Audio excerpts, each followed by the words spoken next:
નમસ્કાર, આપ જોઈ રહ્યા છો પ્લેગ્રાઉન્ડ ધ સ્પોર્ટ્સ શો અને હું છું જય શર્મા. ઇન્ડિયા વર્સિસ ઇંગ્લેન્ડ અને ત્રીજી મેચ. આમ તો શ્રેણી નક્કી થઈ ગઈ છે કોને બાજી મારી છે, પરંતુ ત્રીજી મેચ જે રમાવા જઈ રહી છે અમદાવાદના નરેન્દ્ર મોદી સ્ટેડિયમ ખાતે, ત્રીજી મેચ પણ કેવી રહેશે, આક્રમક રહેશે કે કોણ મારશે બાજી, તેના લઈને પણ વિચાર વિમર્શ કરીશું. અને જે ત્રીજી મેચ રમાવા જઈ રહી છે, પરંતુ પહેલી અને બીજી મેચની અંદર કોણે બેટિંગની અંદર પોતાનો બલ્લો એટલો ઉગામ્યો કે તેને રનની વર્ષા કરી, અને કોણે કયા બોલર એટલા સફળ રહ્યા કે જેમણે વિકેટોની વર્ષા કરી. આ મુદ્દે અમારી સાથે ચર્ચા કરવા માટે જોડાયા છે જાણીતા સ્પોર્ટ્સ એક્સપર્ટ અશોક મિસ્ત્રી. અશોકભાઈ, આપનું સ્વાગત છે. Thank you so much. તો અશોકભાઈ, આપણે વાતચીત કરીએ બે મેચની, અને સાથે જ હવે ત્રીજી મેચ રમાવા જઈ રહી છે તે પહેલા એક જોઈએ નાનકડો રિપોર્ટ. ભારત અને ઇંગ્લેન્ડ વચ્ચે આવતીકાલે અમદાવાદના નરેન્દ્ર મોદી સ્ટેડિયમ પર આ શ્રેણીની છેલ્લી અને ત્રીજી મેચ રમાશે. તો આંકડાકીય મહત્વ ભલે શ્રેણી જીતવા માટે ના હોય, પણ ખેલાડીઓના વિક્રમોમાં આ મેચની ગણતરી તો થવાની જ છે. અને ચેમ્પિયન્સ ટ્રોફીની તૈયારીઓ કરી રહેલ બંને ટીમો માટે પણ આ મેચ અગત્યની છે. બંને ટીમો માટે batting practice, bowling practice, fielding practice અને પરિણામો પોતાની તરફેણમાં લાવવાના પ્રયત્નો કરવાના જ છે. તો રોહિત શર્મા ફોર્મમાં આવી ગયા છે, એટલે તેની પાસેથી સાતત્ય અને વિરાટ કોહલી માટે ચેમ્પિયન્સ ટ્રોફી પહેલા ફોર્મમાં આવવાની અપેક્ષા સ્ટેડિયમ પર મેચ જોવા આવનાર તમામ દર્શકોને રહેશે. ભારત બેન્ચ પર બેઠેલા ખેલાડીઓને તક આપે છે કે કોઈ પણ ચેન્જ સિવાય ટીમ રાખે છે, તે તો હવે જોવું જ રહેશે. તો શ્રેણી જીત્યા પછી આ ફેરફાર ભારતીય મેનેજમેન્ટ લાવી શકે.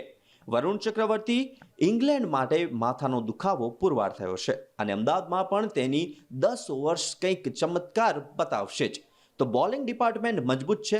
સમી, હર્ષિલ, અક્ષર, જાડેજા, હાર્દિક પંડ્યા જેવા ખેલાડીઓ સામેલ છે. તો બેટિંગમાં રોહિત, ગિલ, શ્રેયસ, જાડેજા તેમજ અક્ષર સારું રમી રહ્યા છે. રનના ઢગલા થશે, પણ શરૂઆતમાં ફાસ્ટ બોલર્સને થોડી મૂવમેન્ટ મળી શકે છે.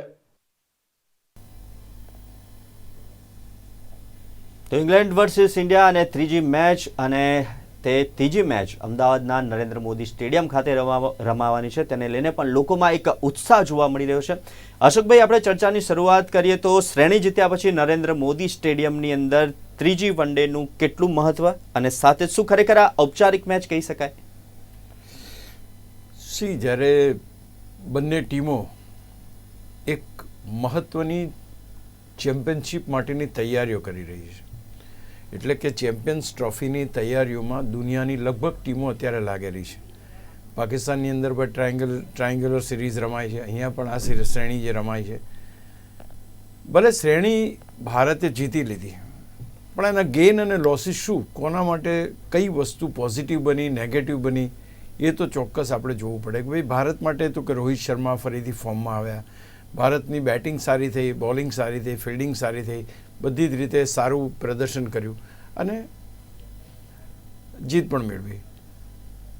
હવે આપણે વિચારીએ કે ઇંગ્લેન્ડે શું મેળવ્યું. તો ઇંગ્લેન્ડે કઈ રીતે ભારતની એક મજબૂત બોલિંગ લાઇનઅપની સામે રન કરવા, કઈ રીતે આ ખેલાડીઓનો સામનો કરવો, કઈ રીતે આ ખેલાડીઓ સામે ટકવું, એ બધી વસ્તુ શીખી. એટલે આ જે પર્ટિક્યુલર શ્રેણી છે, એ શ્રેણી જીત કરતાં એક ચેમ્પિયન્સ ટ્રોફીની પૂર્વ તૈયારી રૂપેની મેચ અને શ્રેણી કહી શકાય. કારણ કે T20 રમ્યા ત્યારે આપણને હતું કે ભાઈ ચલો IPL આવે છે, T20 છે, એની સાથે આપણે કોરિલેટ કરી. આ શ્રેણીને સીધી કોરિલેટ આપણે ચેમ્પિયન્સ ટ્રોફી સાથે કરવી પડે. આ ત્રણ મેચોમાં જેણે બેટિંગ પ્રેક્ટિસ સારી કરી, જેણે બોલિંગ પ્રેક્ટિસ સારી કરી, જેણે ફિલ્ડિંગ પ્રેક્ટિસ સારી કરી, જેની કેપ્ટનશિપ સારી થઈ, જે સારું પરિણામ લાવી શક્યો, આ બધી જ વસ્તુ ક્યાંક ને ક્યાંક ચેમ્પિયન્સ ટ્રોફીમાં જરૂર પડશે. ચેમ્પિયન્સ ટ્રોફીમાં you are not playing with one team. એક ટીમ સામે તમારે રમવાનું નથી. એટલે તમે કેટલા રન માર્યા, કઈ રીતે તમે કનેક્ટ કર્યું, કેટલો તમારો ટાઈમિંગ છે, એ ભલે હાર કે જીત એ અલગ વાત છે, પણ અહીંયા કેટલા ટાઈમિંગ બધાના. ધારો કે ઇંગ્લેન્ડની વાત કરીએ તો બટલર કેવી રીતના રમ્યો, ડકેટ કેવી રીતના રમ્યો, આ બધા ખેલાડીઓ કઈ રીતે ફોર્મમાં આવ્યા, અથવા તો શું એમણે કર્યું, આ બધી વસ્તુ એ ચેમ્પિયન્સ ટ્રોફીમાં કામ લાગશે બંને ટીમોને. પહેલી વાત આ. બીજી વસ્તુ કે ભાઈ વ્હાઇટ વોશ કરવો અથવા વ્હાઇટ વોશ રોકો, આ બે વસ્તુની મેચ છે આવતીકાલે. એટલે કે વ્હાઇટ વોશ કરવા માટે ભારત તૈયાર છે કે ભાઈ વ્હાઇટ વોશ કર્યો એટલે આપણે શ્રેણી વ્હાઇટ વોશ કરીએ એમ કહેવાય. એ જ પ્રમાણે ઇંગ્લેન્ડ એમ વિચારતું હશે કે આપણે આ મેચ જીતીને 2-1 શ્રેણી નો વ્હાઇટ વોશ થતો રોકીએ. આની આગળની મેચમાં પણ એવું થયું, વ્હાઇટ વોશ થયો નહીં, એક મેચ એ લોકો જીત્યા. આમાં પણ બની શકે કે એક મેચ એ લોકો જીતવાનો પ્રયત્ન કરે. હવે સવાલ એ છે કે તમારી પાસે બોલિંગ લાઇનઅપ, બેટિંગ લાઇનઅપ બધું સારું છે ભારતનું, અને બધી જ વસ્તુ ભારતની તરફેણમાં હોય, શ્રેણી પણ જીતી લીધી હોય, ત્યારે થોડો કેઝ્યુઅલ એપ્રોચ દરેક ટીમનો આવી જાય કે હવે તો આપણે જીતી ગયા, હવે શું છે આમાં. તો એટલે એ કદાચ એ ઓવર કોન્ફિડન્સ આવે આપણામાં અને એનો ફાયદો ઉઠાવે. ઓફકોર્સ બધી મેચ્યોર ટીમો છે એવું કંઈ એ નથી, પણ તે છતાંય England will be looking for what? England will be looking for this only કે ભાઈ રોહિત શર્માએ સેન્ચુરી મારી, પણ બીજી આ મેચમાં સેન્ચુરી ના મારે, એને કેવી રીતે રોકી શકાય, કઈ રીતે વિરાટ કોહલીને ફોર્મમાં આવતો રોકી શકાય. આ બધા જે પેરામીટર્સ છે એની ઉપર એ લોકો કામ કરશે. આ મેચ માટે નહીં, ચેમ્પિયન્સ ટ્રોફી માટે. તો હું માનું છું કે આ જે મેચનું મહત્ત્વ છે મારી દૃષ્ટિએ બહુ જ મહત્ત્વ છે. શ્રેણી વ્હાઇટ વોશ થાય છે કે નથી થતી એના કરતાં પણ વિશેષ. દાખલા તરીકે ગયા વખતે ઇંગ્લેન્ડની ટીમ 300 રન કરી શકી ભારત સામે.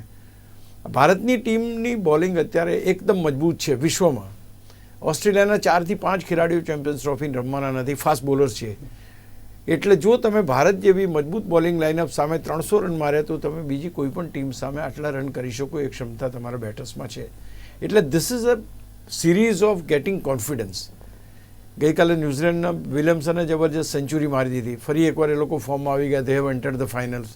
તો આ બધી પરિસ્થિતિઓ જ્યારે આપણને જોવા મળતી હોય કે વિશ્વમાં દરેક જગ્યાએ અત્યારે સેન્ચુરી મારવાનો ક્રેઝ છે અથવા તો મોટો સ્કોર કરવાનો ક્રેઝ છે, એમાં ક્યાંક ને ક્યાંક ચેમ્પિયન્સ ટ્રોફીની પૂર્વ તૈયારી રૂપે રમાતી આ મેચ એ કોઈ પણ જીતે એની અંદર થયેલી બેટિંગ, એની અંદર થયેલી બોલિંગ, એની અંદર થયેલી ફિલ્ડિંગ, એની અંદર તમારી ફિઝિકલ ફિટનેસ, આ બધી જ વસ્તુ એ 19મીથી શરૂ થતી ચેમ્પિયન્સ ટ્રોફીમાં કામ લાગવાની છે. So this is the most important match according to me. ભલે આપણે એમ કહીએ કે ભાઈ ઔપચારિક શ્રેણી, હા કદાચ દ્વિપક્ષીય શ્રેણી જ રમવાની હોત તો ઔપચારિક ગણા હતા આપણે, પણ અત્યારે ઔપચારિક ગણવાની કોઈ જરૂર નથી, કારણ કે આ પર્ટિક્યુલર મેચમાંથી ઘણું ગેઇન કરવાનું છે ભારત માટે પણ અને ઇંગ્લેન્ડ માટે પણ. તો માનું છું કે આ મેચનો જે ટેમ્પરામેન્ટ છે એ ટેમ્પરામેન્ટ એ વન ડેનો ટેમ્પરામેન્ટ છે એ પ્રકારનો જોવા મળે એવી મારી અપેક્ષા છે, અને એ પ્રમાણે બંને ટીમો વર્કઆઉટ પણ કરતી હશે. જી અશોકભાઈ, બંને ટીમો વર્કઆઉટ કરી રહી છે, પ્રેક્ટિસ કરી છે, અને સાથે જ હવે મેઇન ટોપિક ઉપર આવીએ તો વિરાટ કોહલી. વિરાટ કોહલી એક મહાન બેટ્સમેન છે અને સાથે જ અત્યારે તેઓ જીવનના સૌથી નબળા ફેસમાંથી પસાર થઈ રહ્યા છે, પરંતુ જો અમદાવાદની તેઓ ફોર્મમાં આવવાની શક્યતા કેટલી? આપણે વિરાટ કોહલીને અત્યારે એટલું બધું ચારે તરફથી ક્રિટિસાઇઝ વધારે થઈ રહ્યો છે, કારણ કે એની પાસેથી અપેક્ષાઓ બહુ છે. આવતીકાલની મેચ પણ જો કોઈ જોવા જતું હશે તો એ એકને એક ખેલાડી માત્ર રોહિત શર્મા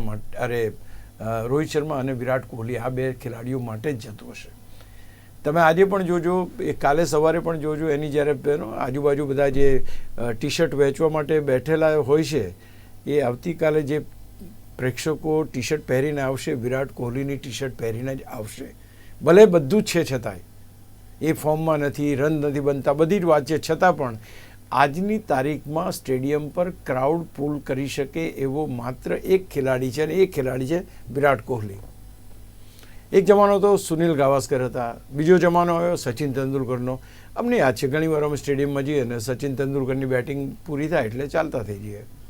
તમને યાદ હોય તો રિસન્ટ પાસ્ટની અંદર જ્યારે વિરાટ કોહલી રણજી ટ્રોફી મેચ રમવા માટે મેદાન ઉપર ઉતર્યો તો 30,000નું ક્રાઉડ આવ્યું હતું, અને જેવો આઉટ થયો બપોર પછી તમે ક્રાઉડ જુઓ તો 10% ક્રાઉડ, 20% ક્રાઉડ રહ્યું. સો કહેવાનું તાત્પર્ય છે કે દરેક અત્યારે એક અપેક્ષાથી જશે કે કોહલી રમે. કોહલી રમશે કે નહીં રમે એ તો ખેર ભવિષ્ય છે, અને જેમ આપણે જાણીએ છીએ કે સેન્ચુરીઝની વાત આવે તો હમણાં ગઈકાલે વાત થઈ કે 100 સેન્ચુરી સચિનની, 80 સેન્ચુરી વિરાટ કોહલીની અને 49 સેન્ચુરી રોહિતની. વિચાર કરો કેટલો મોટો ગેપ છે. એટલે મહાનતાની દ્રષ્ટિએ જો એની બેટિંગના એવરેજમાં જો વન ડેની અંદર સૌથી ફાસ્ટ રન બનાવવાની વાત હોય, એવરીથિંગ પુટ ટુગેધર એના આંકડા તો એને ગ્રેટ પુરવાર કરે છે. હા, અત્યારે ફેઝ ખરાબ ચાલી રહ્યો છે. યસ, હું માનું છું કે એના માટે એક સારું મેદાન, સારા પ્રેક્ષકો અથવા તો સારું વાતાવરણ જોઈએ. તમે જો અમદાવાદની અંદર એક ઇટ્સ આઈડિયલ પ્લેસ કે કોઈ પણ ખેલાડીને એક સારો સ્કોર કરવો હોય તો અમદાવાદની અંદર એને કરવાની મજા આવે, કારણ કે અમદાવાદનું જે ક્રાઉડ છે એ એપ્રિશિએટિવ ક્રાઉડ છે. અને બીજું, માત્ર એપ્રિશિએટિવ ક્રાઉડ નહીં, કોઈ પણ વ્યક્તિ જે છે જે કાલની મેચ સાથે જોશે અથવા તો જે કરશે એ માત્ર વિરાટ કોહલી ક્યાં સુધી રમે છે જ જોશે.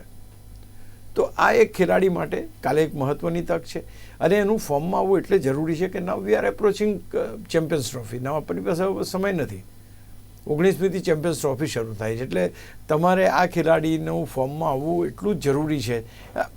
આ ખેલાડી કંઈ ફોર્મમાં નથી કે રન નથી મારે એવું કંઈ નથી. આપણને T20 વર્લ્ડ કપ જીતાડ્યો તો Virat Kohli, everybody knows that કે એને 72 રન માર્યા તો ભારતનો સ્કોર થયો T20 વર્લ્ડ કપની ફાઇનલમાં. વી ઓલ નો એણે ઓસ્ટ્રેલિયામાં પણ સેન્ચુરી મારી પહેલી ટેસ્ટમાં. Everything happen. બટ ત્યાર પછીનો એક ખરાબ પેચ આવ્યો છે. હું માનું છું કે કાલનો દિવસ છે, બીજું કાલે એવું પ્રેશર તો છે નહીં કે મેચ જીતવાની છે.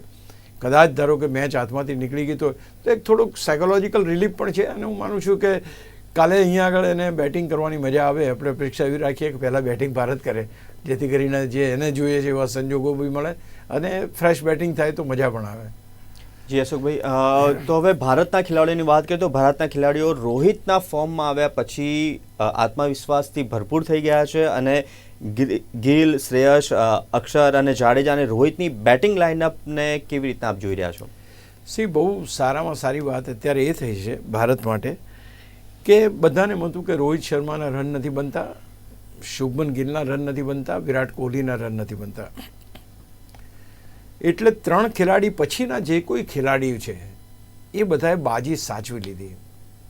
શ્રેયસ આયરની વાત કરો, અક્ષરની વાત કરો, જાડેજાની વાત કરો, તો દે પ્લેડ ધ સોલિડ ઇનિંગ્સ અને ભારતને ક્યાંક કોન્ફિડન્સ અપાવ્યો કે યસ આ ટીમ પાસે દમ છે. અને ત્યાર પછી તમને છેલ્લી મેચની અંદર રોહિત શર્મા અને શુભમન ગિલની બેટિંગ જોવા મળી. ત્રણ ખેલાડીઓ સારું રમી રહ્યા હતા, 2 ખેલાડીઓ એમાં ઉમેરાયા છે. So it is again becoming a solid team. આ ટીમને 300+ સ્કોર કરવામાં 6 વિકેટ એમણે ગુમાવી છે. એટલે 300નો સ્કોર જે રીતે ચેઝ કર્યો છે અને કેટલી બધી ઓવરો બાકી હતી પહેલાં, દેટ શોઝ કે ઇન્ડિયન બેટિંગ કેટલું સમૃદ્ધ છે. અને હજુ એમાં વિરાટ કોહલી તો ફોર્મમાં આવવાનો બાકી છે.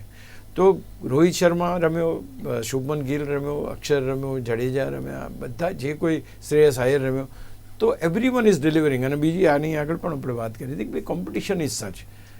તમે જ્યારે હરીફાઈ હોય, તમને ખબર છે કે તમે જો સારું નહીં રમો તો આપણું નામ ટીમમાંથી નીકળી જશે અથવા તો બેન્ચ ઉપર બેસવાનો વારો આવશે. Everybody knows that. એટલે બધાને એમ છે કે હું સારું કરું ને હું ચેમ્પિયન્સ ટ્રોફી રમું. એટલે આ એક જનૂન જે છે એ જનૂન પણ દરેક ખેલાડીઓને પોતાનું બેસ્ટ આપવા માટે પ્રેરિત કરે છે. ઇટ ઇઝ વેરી ઇમ્પોર્ટન્ટ કે તમે આજે સામાન્ય રીતે જ્યારે તમે જતા હો તો you don't feel that pressure, પણ તમને એમ લાગે કે આજુબાજુ કોમ્પિટિશન છે તો પછી then you have to be careful. તમને એમ લાગે કે મારે આમાં રન કરવા પડશે, you put in your extra efforts કે ના મારે આ કોમ્પિટિશનમાં જીતવું પડશે. આજે જાડેજાને જે ખેલાડી આપણે જોયું કે અક્ષર પટેલ, આ બેમાંથી કોને રાખવું ને કોને કાઢવું, આજે બેને કમ્પલસરી રમાડવો પડે એવી સ્થિતિ ઊભી થઈ છે. તો કારણ એ છે કે everybody A started the any heat કહેવાય ને, જે એનો કોમ્પિટિશનની હરીફાઈની એ હીટ બધાને લાગે છે. બેન્ચ ઉપર કોઈને બેસવું નથી, એટલા માટે પરફોર્મન્સ પણ જોરદાર આપણને જોવા મળે છે. એટલે હું માનું છું કે આ પરફોર્મન્સ કન્ટિન્યુ રહે તો ચેમ્પિયન્સ ટ્રોફી. આજે I was just reading somewhere કે ભાઈ હોટ ફેવરિટ ટીમ તો ભારતને જ ગણવામાં આવે છે.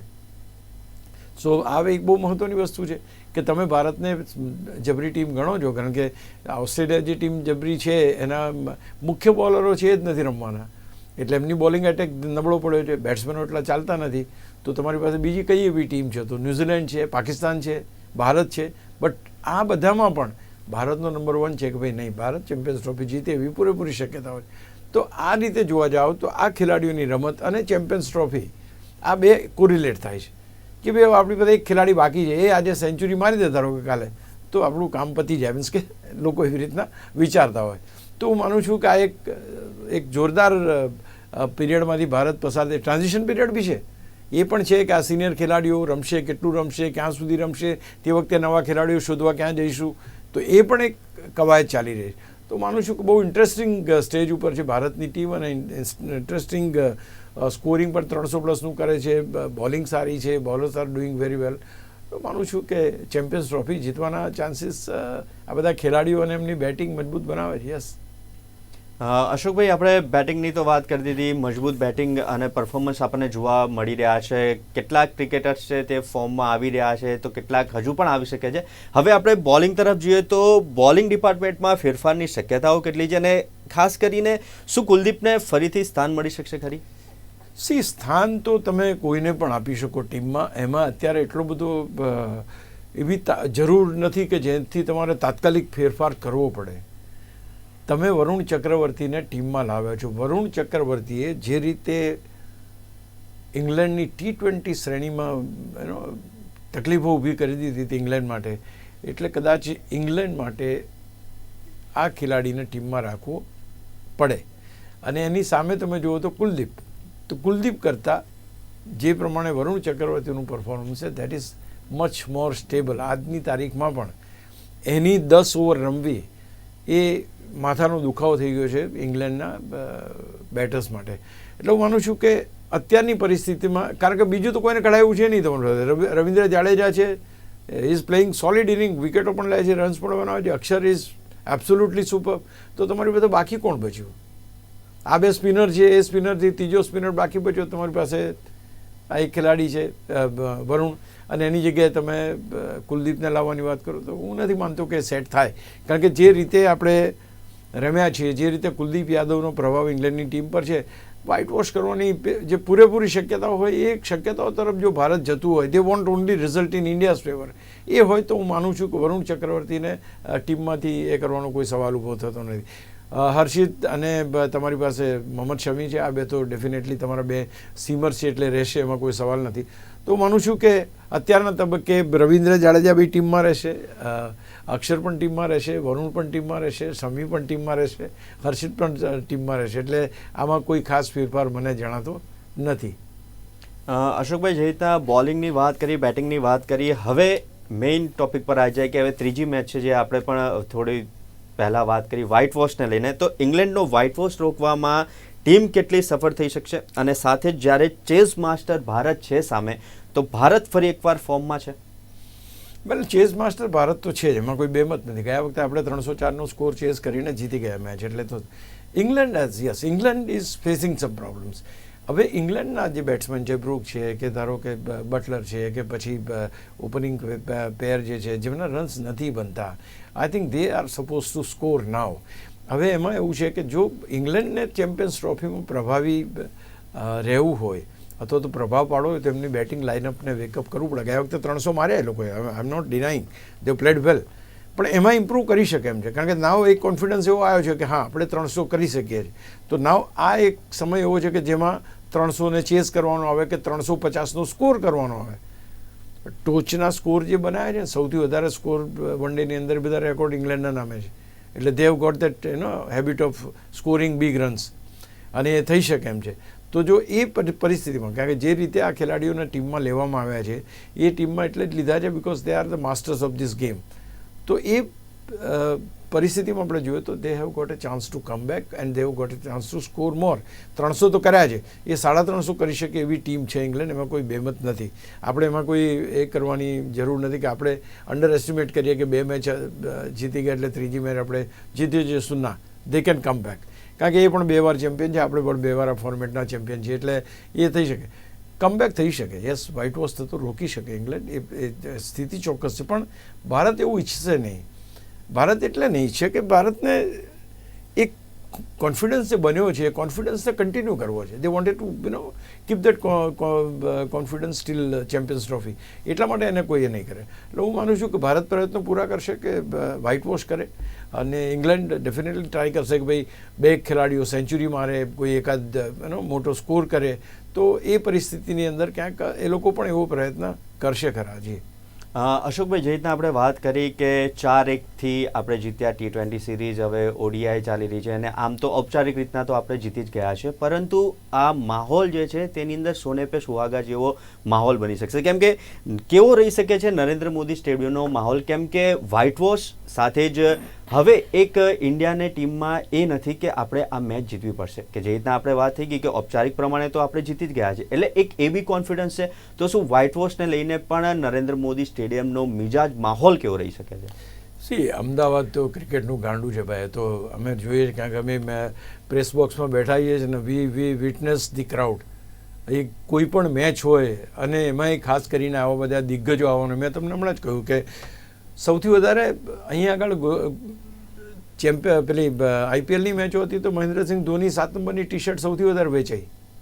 એટલે આ પરિસ્થિતિ છે. તમે આજે બી તમે જોજો કોઈ પણ હોય પણ વિરાટ કોહલીના નામની ટી શર્ટ સૌથી વધારે વેચાશે. તો કહેવાનું તાત્પર્ય છે કે દે wanted to enjoy. They wanted to enjoy the one day, they wanted to enjoy T20. કોઈ પણ વસ્તુ જ્યારે નરેન્દ્ર મોદી સ્ટેડિયમ પર રમાય તો ઇટ ઇઝ બિગ થિંગ. આટલા બધા પ્રેક્ષકો સમાવા અને ઓફકોર્સ એનો જે સ્ટેટિસ્ટિકલ ઇન્ટરેસ્ટ એમ કહીએ કે શ્રેણી આપણે જીતી ગયા છે. પણ હું નથી માનતો કોઈ પણ ભારતનો કોઈ પણ ગુજરાતનો ખેલાડી એવો હોય કે જે રોહિતના છગ્ગા જોવા ના માગે, જે વિરાટ કોહલીના છગ્ગા જોવા ના માગે. Everybody will be enjoying that. અને એટલા માટે હું માનું છું કે એ જે અપેક્ષા છે એમાં કોઈ ફેરફાર થવાનો નથી. લોકો આવવાના છે. એના માટે ટ્રેનો પણ રાતની મોડા સુધી ચલાવવાની છે. બધા ઘણા બધા એ પણ આવી ગયા છે. તો આઈ ડોન્ટ થિંક કે અમદાવાદના મિજાજમાં કોઈ ફરક પડે અને ત્યાં મેદાન પર માહોલમાં કોઈ ફેર પડે. It's going to be terrific. અને એની વચ્ચે તમારે રમવાનું. See you are playing certain grounds are જોરદાર ગ્રાઉન્ડ હોય અમુક વખત. તમે કટકમાં રમો, તમે અમદાવાદમાં રમો, એવું ડિફરન્સ જબરજસ્ત છે. આ સ્ટેડિયમનો, આ માહોલનો, આ પબ્લિકનો. તો everything goes in one direction અને એવરીથિંગ ઇઝ એન્જોયડ. ખાસ કરીને ક્રિકેટ, અને એ પણ અમદાવાદમાં એન્જોય તો કરશે લોકો. અશોકભાઈ, એકદમ ક્વિકમાં કે ટોસ કેટલો મહત્વનો, ટોસ જીતીને પસંદ શું કરી શકાય, બેટિંગ કે બોલિંગ? સી આંકડા તો નરેન્દ્ર મોદી સ્ટેડિયમને એમ કહે છે કે ચેસ કરીને તમે સારું પ્રદર્શન કરી શકો. અને ભારત તો ચેસ માસ્ટર છે. એટલે કદાચ ભારત જો ટોસ જીતો તો બની શકે કે ચેસ કરવાનું પસંદ કરે. પણ ઇંગ્લેન્ડ અત્યાર સુધી એવું એ કર્યું છે ભાઈ ટોસ જીતીને પહેલાં બેટિંગ કરવી. તો એ રીતે જોવા જાઓ તો કદાચ એ લોકો બેટિંગ કરી શકે. પણ ઇન્ડિયા જો ટોસ જીત્યો તો મોટા ભાગે એ ફિલ્ડિંગ સિલેક્ટ કરી શકે અને ચેસ કરવાનું વધારે પસંદ કરે. કારણ કે ભારતે ચેસ કરીને ઘણી બધી મેચો જીતેલી. આ પર્ટિક્યુલર મેદાન ઉપર પણ ચેસ કરીને જીતેલી મેચોની સંખ્યા વધારે છે. જી તો અશોકભાઈ, આજે આપણે થર્ડ મેચને લઈને ઘણી બધી વાતચીત કરી. 2 મેચ જીતી ચૂક્યા છે. થર્ડ મેચ કેવી રહેશે અને કેવો માહોલ રહેશે, અને આ બધા જ મુદ્દે તમે અમારી સાથે જોડાયા તે બદલ ખૂબ ખૂબ આભાર. Thank you so much. તો હવે ત્રીજી મેચ રમાવા જઈ રહી છે નરેન્દ્ર મોદી સ્ટેડિયમ ખાતે, ને કેવો રહેશે તેનો માહોલ એ તો આપણે જાણ્યો. હવે જોવાનું રહેશે કે વ્હાઇટ વોશ થશે કે નહીં. આવા જ મુદ્દે ચર્ચા કરતા રહીશું પ્લેગ્રાઉન્ડ ધ સ્પોર્ટ્સ શોમાં. જોતા રહો.